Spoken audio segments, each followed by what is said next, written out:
I think we've all heard the Cummins Nissan. I know we have Steve here, someplace Steve Sanders is here from Cummins. He talks my ear off every time I see him, and I love the conversations that we have. 5-liter turbo diesel, great partnership with them. Long history going back a lot of years, starting out with the DOE projects that we've worked with them on. I love telling my story when we started looking at this engine, and Jeff Caldwell, his senior director, and I were talking, and he said, "Yeah, we're at 450 foot-pounds. We think we nailed it." And I'm like, 450 foot-pounds. Can we do any better?" And he said, "Well, I think we could do a little bit better." And he came back to me in a couple weeks and said, "Okay, we're at 500." And I'm like, "We're getting warmer, but how much more can we go?"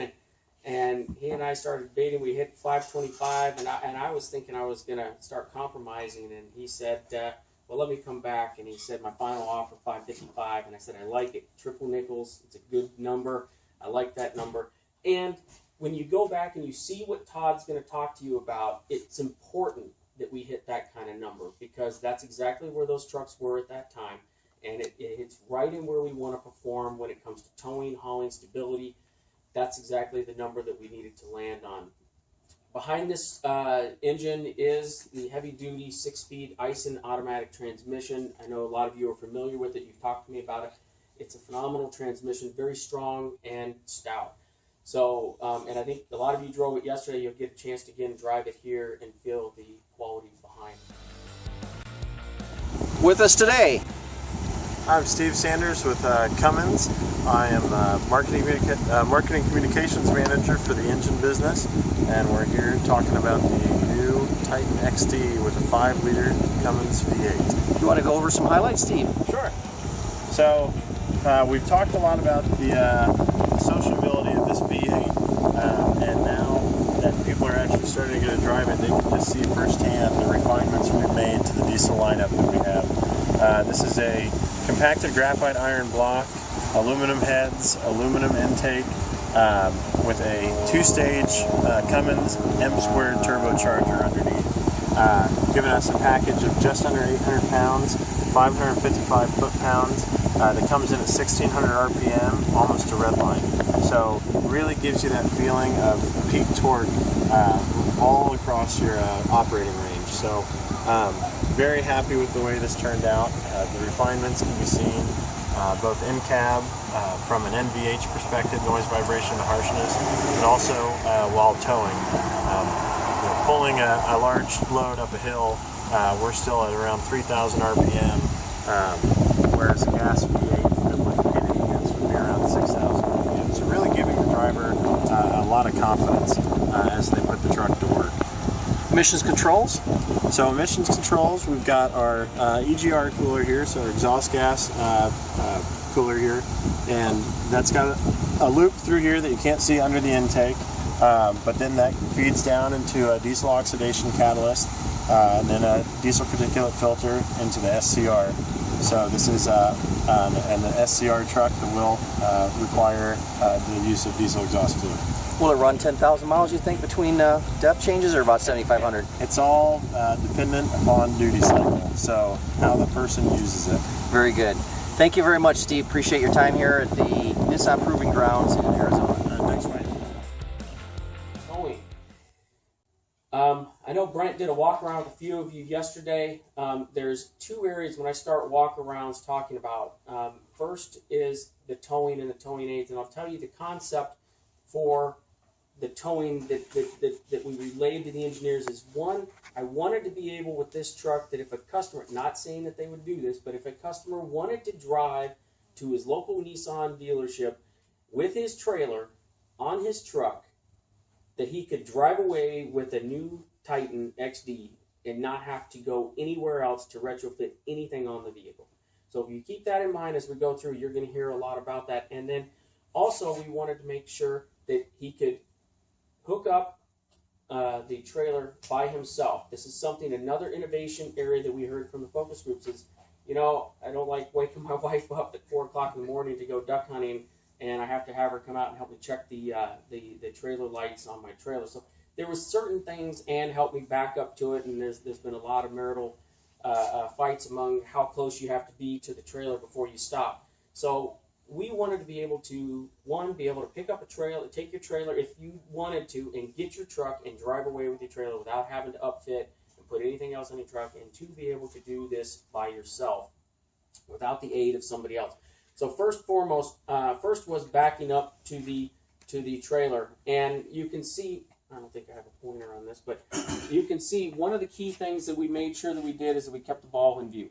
Some vehicles keep the view because they're trying to expand further out. They move the view out here and you don't get to see the ball in the image. And the second one is that we have the solid line lining up with where it is, but then as you move, these lines will also shift and invert as you're backing into your trailer. So you're able to keep a direct eye on the ball and be able to get within the millimeters that you needed to do to drop the trailer onto the ball.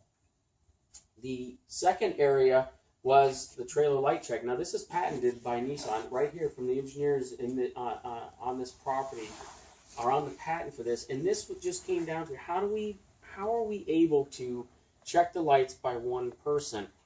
And you know, we looked at ways, you know, do you want to do it in the in the driver information center in the vehicle, but really you want to be outside when you do this. And so by holding down the hold lock button on the fob and hold it down, then the vehicle will, as long as you have the horn function on, it'll beep, it'll horn, honk, and then it'll start on your left side turn signal, then it'll move to the right side, then the running, and then the brakes. And then it'll honk and say, I'm all done. And so it's giving you warning, okay, we're starting, and now we're done on that. Now you can still do that on the DIC also. It's a redundancy. Question? Can you turn the horn off? You can.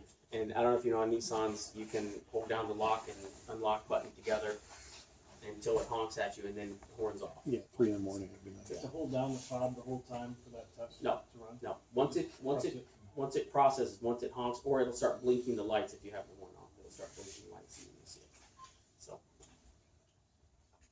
but sometimes you do have to wake people up at 3 o'clock in the morning, you know, but that's it. Towing aids. Going back to what we want to make sure that they wouldn't have to add to the vehicle's integrated trailer brake controller. Trailers typically over 5,000 pounds, even some of those under that, use electric brakes to interface between the truck and the trailer. We have a trailer brake controller. Typically these are aftermarket. As of the last couple of years, a lot of OEMs are looking at integrating these into the vehicle, and that's what we've done here. So basically this eliminates having to buy an aftermarket system and wiring that up to your truck. The other one is, and we talk about our 12,000, the numbers in here, 12,316, some nice easy round number to remember, is that a lot of those trailers are gooseneck or fifth wheel hitches. And so again, not wanting to have you to go out and cut holes in your brand new, you know, $40,000 to $60,000 truck, we have integrated the gooseneck hitch directly into the vehicle. I know a lot of you saw that yesterday.